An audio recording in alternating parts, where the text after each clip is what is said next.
C'est un bâtiment qui a été construit par l'architecte François Broyer pour bâtir un manège public dans la vieille ville de Genève. Le bâtiment s'était transformé en garage. Dans les années 50, il y a un projet de transformer l'ancien manège en parking.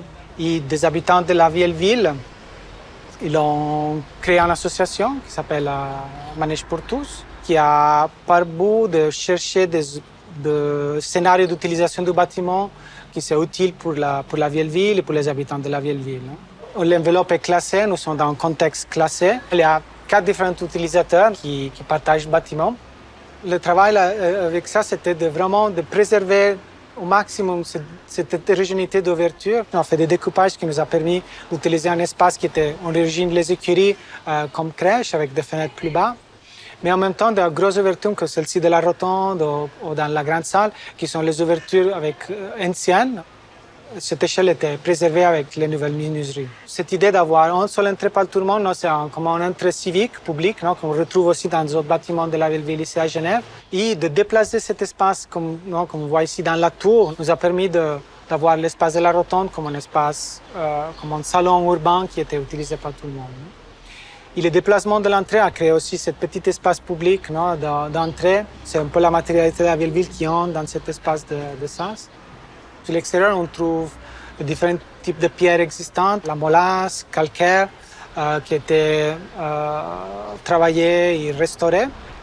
La toiture de la crèche, qui est la dalle de la terrasse, et des mezzanines dans la ludothèque, sont des éléments structurels en bois qui s'insèrent un peu dans la structure minérale du bâtiment. Et les finitions, on a aussi des badigeons et des crépis à la chaux et de la peinture sur tous les éléments de menuiserie intérieure.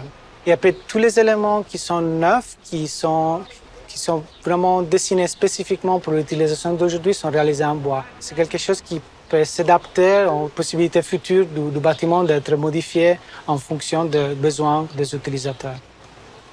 Sur la toiture, on a utilisé un tuile à l'ancienne qui était fait spécifiquement pour nous. Ça nous a permis de faire des études, des échantillons et de faire une production de tuiles qui était expressément pour nous avec des découpages, avec une coction spéciale. C'est une toiture homogène mais en même temps avec une vibrance de tuiles anciennes qui était une partie assez intéressante du développement du projet. On voit à l'intérieur qu'au rez-de-chaussée, la dalle du parking était entièrement préservée, avec un socle qui permet d'avoir toutes les fonctions du périmètre du bâtiment, et une grande salle qui occupe l'espace qui était occupé historiquement par les écuries, mais au premier étage, sur la dalle existante.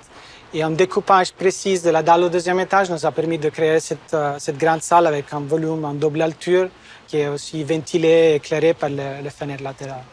C'est pour ça qu'on a développé un système avec une structure suspendue qui permet d'avoir 3 espaces dans le même espace. C'était un projet qui était très participatif de notre part, de mettre de l'ouvrage aussi de différents utilisateurs et équilibre, de trouver cet équilibre entre patrimoine, utilisation, énergie. C'était une partie très intéressante de ce projet.